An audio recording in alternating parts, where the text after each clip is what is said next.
Discipline in financial matters is key. Without it, you cannot go very far. Hello, good people. This is Stella, your regular host on the Family Enrichment Hub, your center for family learning and for growth. Thank you for sticking with the hub. Thank you for promoting the content that is shared on this platform. And for those of us who are new here, I want to specially welcome you and thank you for joining the family of like-minded people who are on a mission to change and transform their family stories. Today, I want to be speaking about the importance of developing a savings culture at household level. Savings speaks to putting aside a portion of your income for future use, to cater for emergencies, to cater for big purchases, and any other activities that are outside of your regular expenses. Every family, every individual is encouraged to develop this habit of putting aside a portion of every income that you earn in order to help you create a safe buffer for the future. Like they say, life is 10% what happens to you and 90% how you react to it.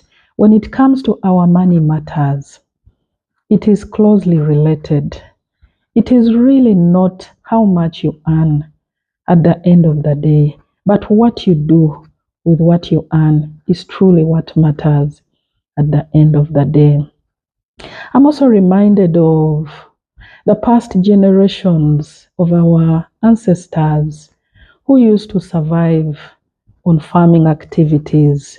Every time that there was a harvest, these people did not eat up the entire harvest that was collected from the gardens. There was a practice, there was an inbuilt system within them that a portion of the harvest has to be put aside in order to cater for the next season of planting. So in that way, they were able to continue their farming activities on a consistent basis because they had developed systems of putting aside a portion of their harvest. So when it comes to us today, with the level of knowledge and awareness and information that we have, and the fact that we are living in a money economy, all our labor services are in exchange for an income, for money. We should be able to pick a leaf from our older generations, putting aside a portion of every money that we earn in order to secure us for the future. Allow me to share some statistics.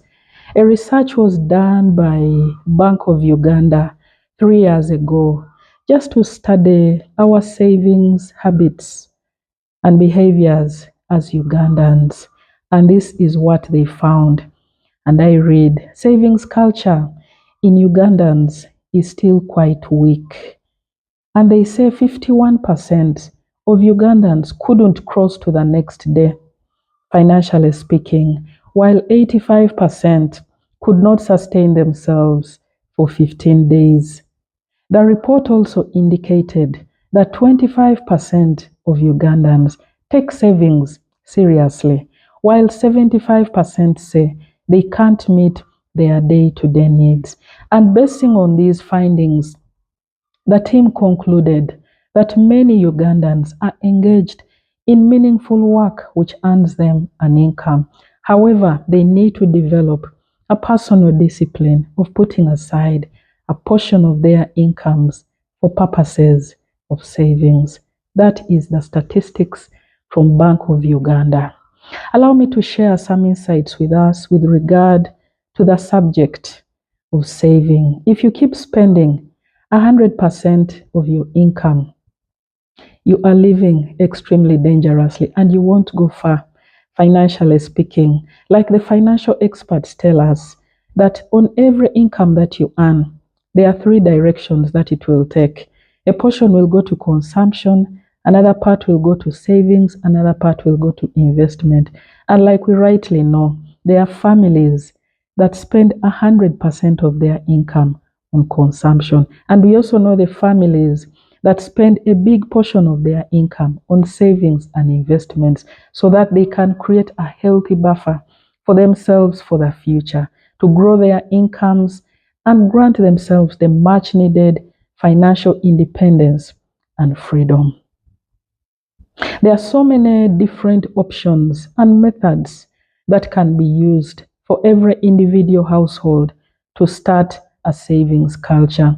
I see, for instance, in the different groups where people are engaged in savings, there are people who do a daily portion. There are people who do savings on a weekly basis. There are even others who do it on a monthly basis. The options, the methods, the avenues are just so limitless when it comes to savings. You only need to take the decision. And once you take the decision, you'll get started off and build the habit of saving a portion of your income at household level. Have big plans for your money, because when you have big plans for your money, it will motivate you to save a big portion of your income. Because for every plan, it must be accompanied by consistent actions in order for it to be able to see the light of day. When it comes to our savings again, we need to be very flexible. For instance, when you earn a little higher income than what you expected, let your savings also rise proportionately.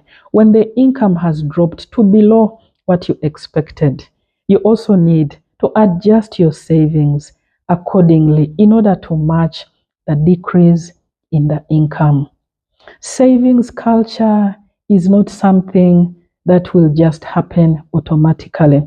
We need to be intentional about it. You need to develop it. You need to get started in order for you to develop the consistency. And with consistency, you're able to create a habit or a culture of savings within your family. They say as long as you can earn, you can definitely save money, because saving is a personal choice that you make. So there is no room for people to say, I don't have enough money. There is no room for them to say, my expenses are way up there in the sky. Savings is a choice. As long as you can earn, you can definitely save money. What do the scriptures teach us? The Bible tells us in Proverbs chapter 13, verse 11, that whoever gathers money little by little will definitely grow it over time. The scriptures teach us the importance of saving, that saving will actually increase your money over a period of time. The Bible also tells us in the book of Proverbs, chapter 21, verse 20, that a wise person saves for the future, but the fool eats up everything that they earn. We need to be wise when it comes to our savings. Let's put our savings into avenues, into options, into accounts where we know that our money is going to be growing over a period of time. That will even motivate us to keep saving and increasing how much we put into our savings pool, because you know that your money is not reducing, but it is actually motivating you by growing on a periodic basis. Wise people take charge of their financial journeys and destinies. Wise people take hold of their future today by saving money today, which they know is going to help them to meet their needs, their expenses for tomorrow. For you to have a comfortable retirement, you need to be talking savings today. The kind of life, the kind of well-being that you're going to have during the retirement stage, when your energy levels are down, you cannot be meaningfully employed, is going to be determined by the level of savings that you are making today. Allow me, friends, to conclude with this. Let's be the wise family that stores treasure for generations and generations to come. Do not be the family that is waiting to be looked after by children. Thank you, friends, for listening in. Kindly catch you next week. And let's also share these messages widely on our different networks of friends, family, and colleagues. For this is how we shall truly transform our society through the family. God bless you. Bye.